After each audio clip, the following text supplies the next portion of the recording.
जय हिंद विद्यार्थियों, क्या हाल चाल? सब बढ़िया? चलते हैं आज की बेहतरीन सी क्लास की ओर। क्योंकि पिछली क्लास में मैंने प्रमुख रूप से आपको पुर्तगालियों के बारे में प्रमुख जानकारी देने का कार्य किया था, जो कि आपके एग्जाम के लिए तथा आपके जीवन के लिए अति महत्वपूर्ण होने का कार्य करता है।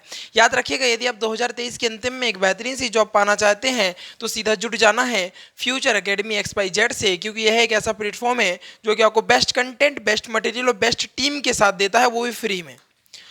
हाईलाइट वाली बात तो है, बिल्कुल फ्री में, आपसे एक भी रुपए नहीं लिया जाता है।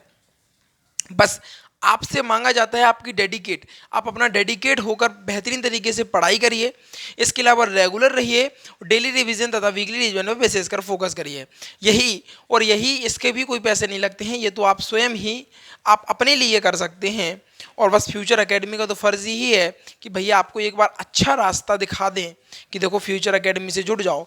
और फिर जुड़ना ना जुड़ना ये तो फिर आप लोगों के ऊपर डिपेंड करता है, परंतु इस बात का मैं आपको भरोसा दिलाना चाहता हूं कि यदि आप फ्यूचर एकेडमी XYZ से एक बार जुड़ते हैं ना, तो जीवन में कहीं और जुड़ने की आपको आवश्यकता नहीं पड़ेगी। इस बात की गारंटी मैं खुद देता हूं, ठीक है ना। तो चलते हैं आज की जानदार शानदार सी क्लास की और। बहुत गजब की क्लास है विद्यार्थियों, बहुत गजब की क्लास है।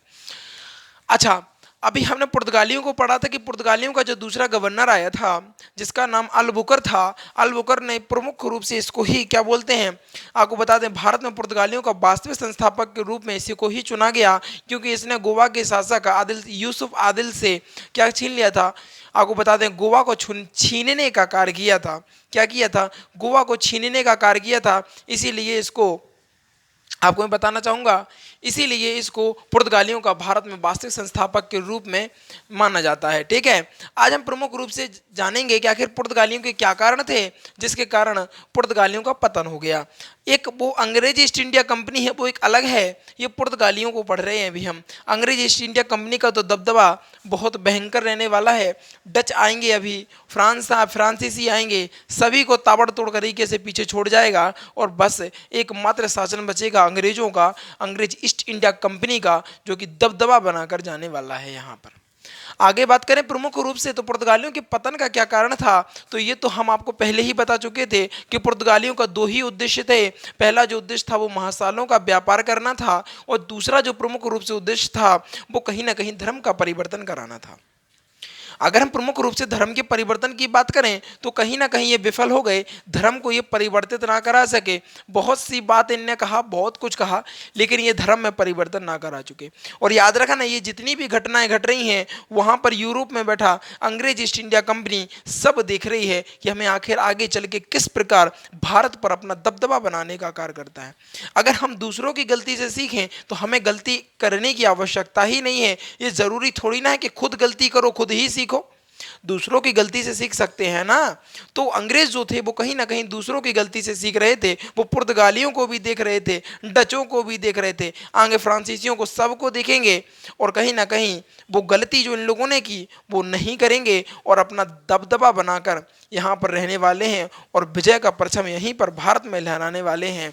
आगे हम उन लोगों की बात करेंगे, अंग्रेजों की आखिर किस प्रकार की उन्हें नीति अपनाई और क्या क्या कारण रहे जिससे वो भारत को अपने कब्जे में कर पाए।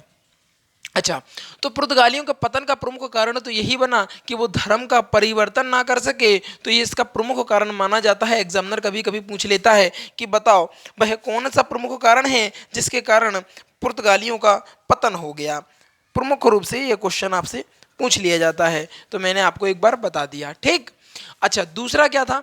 दूसरा, पहला तो था धर्म का परिवर्तन ना करा सके, और दूसरा प्रमुख रूप से इंपॉर्टेंट जो कारण था वो कहीं ना कहीं डच जो थे, डचों का आगमन हो गया था। किन का आगमन हो गया था भैया? डचों का आगमन हो गया था। इनका दबदबा बनने वाला था और बहुत बेहतरीन तरीके से डच का आगमन हुए। डचों के आगमन होगा तो युद्ध होगा, ये कन्फर्म है। तो अब यहाँ पर डचों के आगमन का युद्ध प्रारंभ हो गया, जिस कारण ये प्रमुख कारण बना कि पुर्तगालियों का पतन हो गया।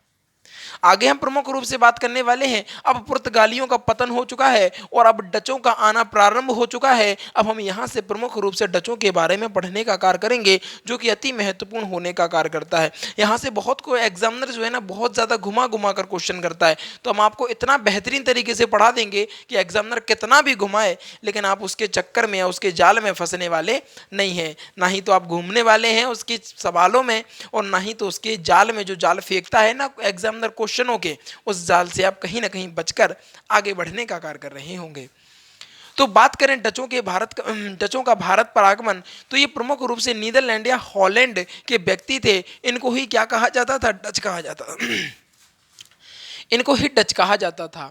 अगर हम बात करें डचों का भारत में आगमन, तो नीदरलैंड हॉलैंड के जो व्यक्ति थे उनको ही क्या कहा जाता था? डच कहा जाता है। एक बार एग्जामिनर ने पूछा था कि बताओ डच किनको कहा जाता था और डच कौन व्यक्ति हैं, तो आपको पता होना चाहिए नीदरलैंड हॉलैंड के जो व्यक्ति हैं उनको ही डच कहा जाता है।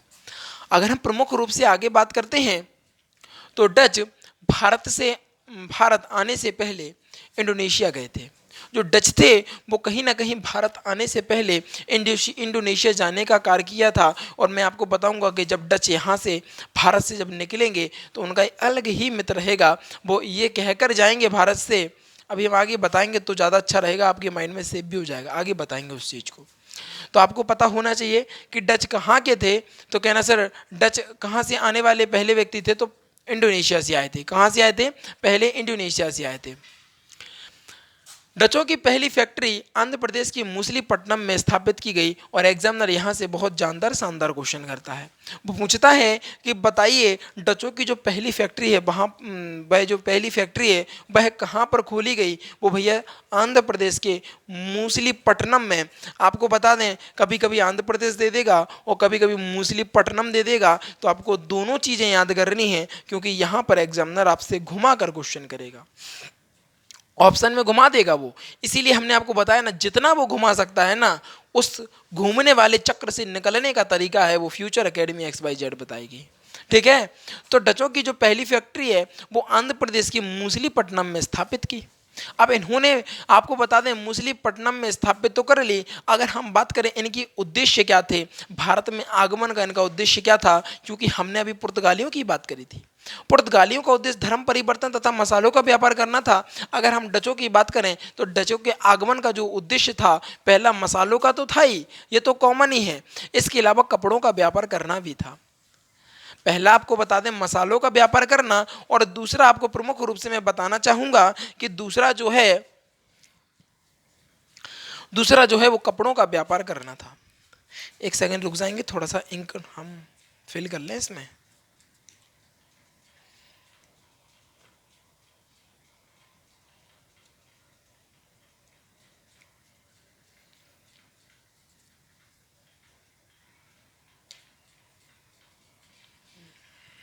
चलो,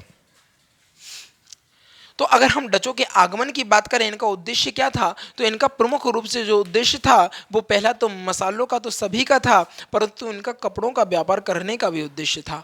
अगर हम प्रमुख रूप से आगे की बात करें, आगे की चर्चा करें, तो डचों ने भारत में कपड़ों का आयात और निर्यात के रूप में प्रयोग किया। आयात और निर्यात के रूप में प्रयोग हुआ। देखो आपको बता दें, जो डच थे इन्होंने, जो इनकी जो कपड़े बनाए जाते थे वो कहीं ना कहीं बड़ी बड़ी फैक्ट्रियों से बनाए जाते थे, बड़ी बड़ी मशीनों से बनाए जाते थे। और जब मशीनें लगेंगी तो वर्कर कम लगेगा, और वर्कर कम लगेगा तो जो कॉस्ट होगी वो कम की पड़ेगी, यानी जो कपड़ा था वो कहीं ना कहीं सस्ता हुआ करता था। इसके अलावा जो भारत में जो कपड़ा बनता था, प्रमुख रूप से वो लेबर ज़्यादा लगती थी, उतनी मशीनें थी नहीं, और उससे ज़्यादा से उसकी जो कपड़े की जो कॉस्ट थी, जो कपड़े का प्राइस था, वो कहीं ना कहीं हाई हो जाया करता था। इस कारण आपको बता दें कपड़े के व्यापार ने डचों के कपड़े के व्यापार ने काफ़ी पैर फिसलने का कार्य किया, काफ़ी अपना दबदबा बनाने का कार्य किया। परंतु आपको बता दें कहीं ना कहीं परिस्थितियां अब बदलने वाली थी, और ये कहीं ना कहीं अब यहाँ से भारत से अलविदा लेने का भी काम करेंगे। और आप देखिए किस प्रकार परिस्थितियां चेंज होंगी और किस प्रकार अंग्रेज जो होंगे सबको एक तरफ करने का कार्य कर देंगे। ये वही कहा जाता है ना कि सांप भी मर जाए और लाठी भी ना टूटे, और इसी प्रकार की रणनीति ये अपनाने वाले हैं। आगे बात कर लेते हैं। अगर हम प्रमुख रूप से बात करें तो बहुत बार पूछ लिया जाता है कि डचों द्वारा भारत में स्थापित की गई कौन कौन सी फैक्ट्रियां हैं या अन्य फैक्ट्रियों के बारे में बताएं, तो आपको पता होना चाहिए, तो इसकी तो हम ट्रिक भी बता चुके हैं। जिन विद्यार्थियों ने ट्रिक नहीं देखी है तो आप जाएंगे शॉर्ट वीडियो पर, तो शॉर्ट वीडियो में बहुत सारी ट्रिकें डली हैं, बहुत सारी ट्रिकें हैं, जाइए उनको भी लिख लीजिए। और इसको हमने उस ट्रिक में आपको बहुत बेहतरीन तरीके से बताया हुआ है, ट्रिक भी बताई है। तो अगर हम बात करें प्रमुख रूप से, पहला सूरत में खोली, दूसरा अहमदाबाद, तीसरा पुलिकट, चौथा कालीकट में, और पांचवे की अगर बात करें तो कोचीन में खोली, छठवें की बात करें चिनसुरा में खोली, और सातवें में बालासोर में खोलने का इन्होंने कार्य किया। प्रमुख रूप से इनके पास 7 ही फैक्ट्रियां थीं, और ये फैक्ट्रियां किस प्रकार अंग्रेजों को बेच कर जाएंगे आप ये देखते रह जाएंगे, और कहीं ना कहीं अंग्रेज फिर से अपना दबदबा बनाने का कार्य करेंगे। तो आगे अगर हम बात करें प्रमुख रूप से, तो डचों द्वारा किए गए कार्य, आखिर डचों के द्वारा क्या किए गए कार्य, तो श्रीलंका से इलायची का व्यापार, इसके अलावा जावा, सुमित्रा, इंडोनेशिया के जो द्वीप हैं पर डचों का अधिकार जमाने का भी इन्होंने कार्य किया। ठीक, ये प्रमुख रूप से इनके कार्य रहे। क्या रहे? ये प्रमुख रूप से इनके कार्य रहे। इतनी बात समझ में आ गई आपको? पहले तो हमें ये बता दीजिए, फिर आगे बढ़ने का कार्य करेंगे हम। पहले इतनी चीज़ें आपको समझ में आनी चाहिए, इसके बाद फिर आगे बता देंगे, उससे कोई दिक्कत नहीं है। अच्छा, तो प्रमुख रूप से आगे हम चलाना चाहेंगे। तो अब परिस्थितियां बदलने वाली हैं, तो आपको बता दें एग्जामिनर बहुत बार पूछता है कि बताइए बेदरा का युद्ध। बेदरा का युद्ध वेरी इंपॉर्टेंट, लिख लीजिएगा, बिल्कुल छपने वाला है एग्जाम में, बिल्कुल ऐसे छाप के देगा आप देखते रह जाएंगे, बिल्कुल रखा रखाया फेवरेट है भैया, ये एग्जामिनरों का फेवरेट है। कुछ जो युद्ध है ना वो फेवरेट है एग्जामिनरों के।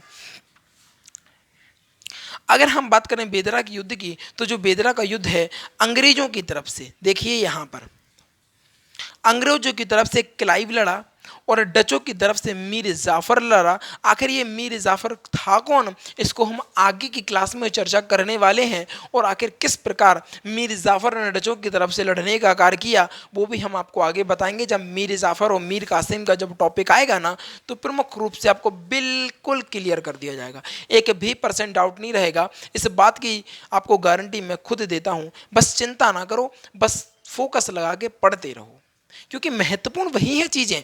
मैं आपको आपसे कितना भी कहूँ, आप सोचे कि नहीं सर गिलास में चम्मच से घोल के पिला दें तो चीज़ें हो जाएं, भैया आज के पॉसिबल नहीं है। आप जितना आसान समझते हैं ना जॉब, उतनी आसान नहीं है। अब वो वक्त बदल गया, अब वो लोग बदल गए, अब तो सब चीज़ें चेंज हो गई। अब तो जॉब बची है मुट्ठी भर और बेरोजगार हैं करो इतने लोग हैं कि कह नहीं सकते, हमारी हाथों में न समाए। और मुट्ठी भर जो जॉब हैं, इतना सा तो है काम। आप समझ सकते हैं कितनी जॉब हैं। अगर आज आप 1,000 वैकेंसी पे बात करें तो 1,000 वैकेंसी पर लाखों फॉर्म भर जाते हैं। सिर्फ 1,000 वैकेंसी पर, एक सीट पर कम से कम 800, 900, 1000 बच्चा फाइट करता है एक सीट पर। एक बच्चा एक सीट के लिए 1000 बच्चों को पीछे छोड़ने का कार्य कर रहा है। तो आप इस तरीके से स्वयं आप एक अंदाज़ा लगा सकती हैं कि आखिर इस लाइन में कितना कॉम्पिटिशन है। और एक तरीके से है भी नहीं कंपटीशन। अगर आप वाकई में ईमानदारी से पढ़ेंगे ना तो कोई कंपटीशन नहीं है। ये तो जो 1000 बच्चे देख रहे हैं ये तो भीड़ है, इनको तो आप वैसे ही कर जाओगे। आपका जो फाइट है ना केवल 20 से 30 बच्चों से है, बस 20 से 30 बच्चों से हैं ये। अगर आपको बात करें, हम बात करें एक सीट पर मान लो 500 बच्चे हैं, 500 बच्चे हैं एक सीट पर, तो प्रमुख रूप से आपको 30 से लेके आपको बता दें 30 से लेके 50 तक बच्चों इसी फाइट करनी है। बकाया तो सब ऐसे टाइम पास करने आते हैं, उनको नहीं देखना है। और आपके अंदर ये कॉन्फिडेंस हो, चाहे वो 30 हो चाहे 3000 हो, उससे कोई फर्क नहीं पड़ता है। आपकी तैयारी दमदार होना चाहिए। हम तो कहते साला पूरे में से पूरे नंबर लाओ, कहीं नहीं होगा। पहली रैंक लेके आओ, काहे नहीं लेंगे, फिर तो दौड़ते लेंगे ना। तो अपने आप को 100% बनाने का प्रयास करो, क्योंकि आज 99.9 पे भी आपका शायद सिलेक्शन ना हो। अपने आप को 100% बनाने का प्रयास करें। अच्छा, आगे बात कर लेते हैं। तो अगर हम बात करें बेदरा की युद्ध की, तो बेदरा की युद्ध में अंग्रेज की तरफ से क्लाइव लड़ रहा था और डचों की तरफ से आपको बता दें मीर जाफर लड़ रहा था। और इनके बीच में जब युद्ध हुआ तो डचों की हार हो गई। जो मीर जाफर लड़ रहा था ना, यानी उसकी हार हो गई, यानी आपको बता दें डचों की हार हो गई। अब डचों की हार हो गई तो आप देख रहे हैं अंग्रेजों ने डचों को हरा दिया। पुर्तगाली तो पैसे ही निकल गए थे। अब डचों का भी सुपड़ा साफ हो गया। अभी दबदबा बनाने वाला है अंग्रेज। मैं बार बार कह रहा हूँ, ऐसा क्यों कह रहा हूँ कि आने वाली जो चीज़ें हैं वो कहीं ना कहीं कठिन होने वाली हैं। बहुत विपत्ति वाली परिस्थितियाँ उत्पन्न होने वाली हैं। अब यहाँ पर डच भैया जी हार गए हैं, कोई दिक्कत नहीं है, डच हारे तो हारे, आप मत हारना, ठीक है, ये हारे तो हारे, आप मत हारना, आप तो सिर्फ आगे बढ़ना, जीवन में आगे बढ़ते जाना, पीछे पलट के देखने की आवश्यकता ना पड़े। आगे देखो, डच इसके बाद इंडोनेशिया चले गए, क्योंकि डचों का मानना था, अगर हम बात करें डचों की बात करें तो ये इंडोनेशिया चले गए, हार गए, तो भैया कह रहे हैं अरे चलो अपने यहाँ चलो, यहाँ कुछ ना रखा। इनका एक अलग लेवल का मानना था, ये कहते थे कि भारत से अच्छे तो जो मसाले हैं वो इंडोनेशिया में देखने को मिल जाते हैं, इंडोनेशिया में मिल जाते हैं, हम तो वहीं से व्यापार करेंगे, हमें यहाँ से व्यापार नहीं करना है। ये कहकर और अपना मुंह छुपाकर भागने का कार्य किया, क्योंकि हार गए थे और भाग गए एक बहाना बनाकर कि भैया यहाँ पर मसाले अच्छे नहीं मिलते, इनसे अच्छा तो इंडोनेशिया में मिलते हैं, ये कहकर निकल लिए। आगे बात करें, अब परिस्थिति भारत की कहीं ना कहीं बदलने वाली थी। अब भारत में डचों द्वारा चलाए गए जो सोने के सिक्के हैं, एक बार आपको बता दें, पूछा जाता है कि बताओ डचों के द्वारा जो सोने के सिक्के चलाए गए हैं उन सिक्कों को क्या कहा जाता है, तो उन सिक्कों को पगोड़ा कहा जाता है। क्या कहा जाता है? पगोड़ा, गोंडा, पगोंडा, ठीक है, पकौड़ा, या आप समझ लें ये लिखा है, थोड़ा सा क्या है जीप स्लिप हो जा रही, ठीक। तो इतनी बात समझ में आ गई। अब जो फैक्ट्रियां हैं वो कहीं ना कहीं अंग्रेज खरीद लेंगे और इनको बस ये जाएंगे अपने इंडोनेशिया से व्यापार करेंगे। आगे बात कर लेते हैं प्रमुख रूप से। अगर हम आगे बात करें तो पुर्तगालियों की जो शक्तियों का भारत में जो वास्तविक संस्थापक है, ये तो हम आपको पहले भी बताते कि भैया अल्बुकर्क है, नोट में एक बार लिखवा दिया जिससे आपको कन्फ्यूजन ना हो। भारत के अलावा Dutch east India company Bharat के अलावा डच ईस्ट इंडिया कंपनी की जो शुरुआत है वो यूरोप में हुई थी। और कब हुई थी? कहना सर 1602 में हुई थी। कब हुई थी? कहना सर 1602 में हुई थी। और किसके द्वारा? यूरोप की बात कही जा रही है, यहाँ पर यूरोप की बात की गई है, भारत की नहीं की गई है। यहाँ पर लिखा है कि भारत के अलावा डच ईस्ट इंडिया कंपनी की शुरुआत यूरोप में 1602 ईस्वी में हुई, 1602 ईस्वी में हुई। इतनी बात समझ में आ गई। आशा करता हूँ कि आपको बहुत बेहतरीन तरीके से चीज़ें हैं जो वो समझ में आई होंगी। मेरा प्रयास भी यही था कि आपको चीज़ें एक ही क्लास में याद हो जाएं, क्योंकि हम क्या है ना, आप जिस एज से गुजर रहे हैं कहीं ना कहीं उसी एज से हम भी गुजरते हुए आ रहे हैं। हमें पता है कि आप लोगों का जो है ना वो मन ही नहीं लगता है, फिर कहते हैं अरे हम बाद में क्लास में नोट कर लेंगे, बाद में पढ़ लेंगे, और फिर रिवीजन। आप तो एक बार हमारी क्लास लेंगे ना, इसके बाद आपको पढ़ने की आवश्यकता ही नहीं पड़ेगी, और सोने पे सुहागा तो तब हो जाएगा जब एक बार रिवीजन कर लेंगे ना, तो दिमाग में ऐसी मोहर लेके ऐसी छप जाएगी, जीवन में बिगड़ने वाली नहीं है। बुढ़े हो जाओगे परंतु जो हमसे द्वारा जो पढ़ाए गए टॉपिक है ना उनको नहीं भुला पाओगे, इस बात की गारंटी देता हूँ। ठीक है, तो एक बार चलते हैं जानदार से शानदार से रिवीजन की ओर, क्योंकि यह भी बहुत महत्वपूर्ण है और बहुत इंपॉर्टेंट है। अगर बात करें पुर्तगालियों की, तो पुर्तगालियों के पतन का कारण भारत में धर्म परिवर्तन न कराना तथा डचों का आगमन का युद्ध होना, ये प्रमुख कारण बताया गया है। अगर हम बात करें डचों की, तो डचों का भारत में आगमन जो था वो नीदरलैंड या हॉलैंड के व्यक्तियों को डच कहा जाता था। डच आने से पहले इंडोनेशिया गए और डचों की पहली फैक्ट्री जो है वो आंध्र प्रदेश के मूसलीपट्टनम में स्थापित की गई। आंध्र प्रदेश के मूसलीपट्टनम में स्थापित की गई। डचों के आगमन का जो उद्देश्य था, मसालों का तो सबका था ही, बल्कि इनका कपड़ों का व्यापार का भी था। अगर हम बात करें, डचों ने भारत में कपड़ों के आयात निर्यात के रूप में प्रयोग हुआ। डचों द्वारा भारत में स्थापित की गई फैक्ट्रियों की बात करें तो सूरत, अहमदाबाद, पुलीकट, कालीकट, इसके अलावा कोचीन, चिनसुरा और बालासोर में इनकी प्रमुख फैक्ट्रियां आपको देखने को मिलती थीं। अगर हम बात करें डचों द्वारा किए गए कार्य की, तो श्रीलंका में इलायची का व्यापार, जावा, सुमात्रा, इंडोनेशिया के जो द्वीप हैं उन पर भी अधिकार ने जमाने का कार्य किया। प्रमुख रूप से इंपॉर्टेंट तो आज बेदरा का युद्ध हो जाता है। बेदरा के युद्ध आपको बता दें, अंग्रेज तथा क्लाइव और डचों की तरफ से मीर जाफर के साथ हुआ, जिसमें डचों की हार हो गई और डच इसके बाद इंडोनेशिया चले गए। कहाँ पर चले गए? इंडोनेशिया चले गए और भारत में डचों द्वारा चले गए। इसके अलावा भारत द्वारा चलाए गए सोने के सिक्के को पगोड़ा कहा जाता था। इसके अलावा हम बात करें प्रमुख रूप से पुर्तगालियों की शक्तियों का भारत में वास्तविक संस्थापक अल बुकर को कहा जाता है, ये तो हम कई बार आपको बता चुके हैं। भारत के अलावा डच ईस्ट इंडिया कंपनी जो है वो इसकी शुरुआत यूरोप में 1602 ईस्वी में हुई थी। अब आप देख रहे हैं ना, सब में ईस्ट इंडिया कंपनी लगी है। इस बात को हम बता चुके हैं मैराथन में कि आखिर इन सब के पीछे, इन सब के नाम के आगे ईस्ट इंडिया कंपनी क्यों लगी है, तो ये मैराथन में बता चुके हैं। जिन विद्यार्थियों ने नहीं देखा है ना, तो मैराथन देख लें, बहुत इंपॉर्टेंट है। ठीक, इसके अलावा एक बात और याद रखें विद्यार्थियों, आपसे कहना चाहूँगा कि भैया इसको थोड़ा सा बताए दे रहे, ईस्ट इंडिया कंपनी का मतलब ये जो जितने भी है ना, ये कंट्री जी ईस्ट से आए हुए थे, इसीलिए सब में ईस्ट इंडिया कंपनी लग गया, और कोई ज़्यादा बड़ी बात नहीं है। प्रमुख रूप से डिटेल में जानना चाहते हैं तो जाइए, मैराथन है आपको, मैराथन का महासंग्राम की जो 3 घंटे की क्लास हुई थी, उसमें मैंने प्रमुख रूप से सभी चीज़ों को एक एक क्रमबद्ध तरीके से मेंशन किया हुआ है और सभी को पढ़ाया है, सभी को बताया है। ठीक है, तो ये सारी थी आज की क्लास, जो कि कहीं ना कहीं बहुत गजब की जानदार शानदार सी क्लास होने वाली है। अच्छा विद्यार्थियों, मेरा आप लोगों से, सभी लोगों से विनम्र निवेदन है, देखो कोई टीचर नहीं होगा जो निवेदन करता होगा, हम कहते हैं, क्योंकि देखो आपको बता दें, क्योंकि जब आप सफल होंगे ना, तो जीवन में कहीं ना कहीं फ्यूचर एकेडमी XYZ तो अपने आप ही सफल हो जाएगा।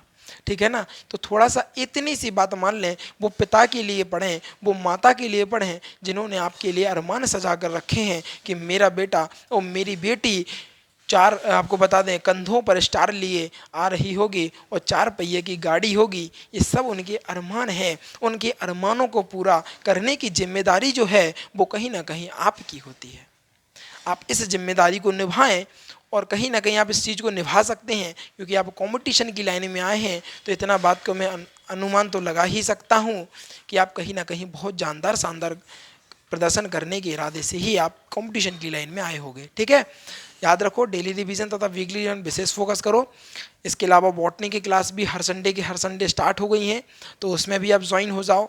अगर पिछली क्लास ना देखी हो तो जाएंगे, तो बॉटनी भी मैंने प्रारंभ कर दी है। इसके अलावा आपको बता दें बायोलॉजी ख़त्म करवा दी है। ठीक है, इसके अलावा इतिहास का जो महाकाव्य है एक बार करवा चुका हूँ, इसमें आपको डिटेल से दूसरी बार करवा रहा हूँ, वहाँ पर भी ज्वाइन हो सकते हैं आप थोड़ा सा। ठीक है, यहाँ पर तो आप रेगुलर रहिए ही रहिए। सुबह मॉर्निंग में 11 बजे अपनी क्लास होती है, तो इसको लेना मत भूलें। ठीक, 3 बजे आपको बता दें देव सर की क्लास होती है, उनकी भी क्लास लें। इसके अलावा 4 बजे आपको बता दें सुमित सर की क्लास होती है, उनको भी ज्वाइन कर लें।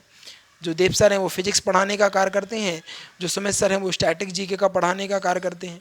तो सभी में आपका दबदबा बनने वाला है, बेफिक्र रहो, जीवन में आनंदित रहो। इन सब शब्दों के साथ विदा लेना चाहूँगा। जो विद्यार्थी नए हैं वो जल्दी से वीडियो को लाइक कर लेंगे, चैनल को सब्सक्राइब कर लेंगे और शेयर करके आएंगे अपने यार दोस्तों और चाहने वालों के साथ, क्योंकि आज की जो वीडियो थी कहीं ना कहीं बेहतरीन, गजब और लाजवाब होने का कार्य कर रही थी। इन्हीं चंद शब्दों के साथ विदा लेना चाहूँगा। जीवन में आनंदित रहिएगा और आगे बढ़ते रहिएगा। Thanks for watching. जय हिंद, जय भारत।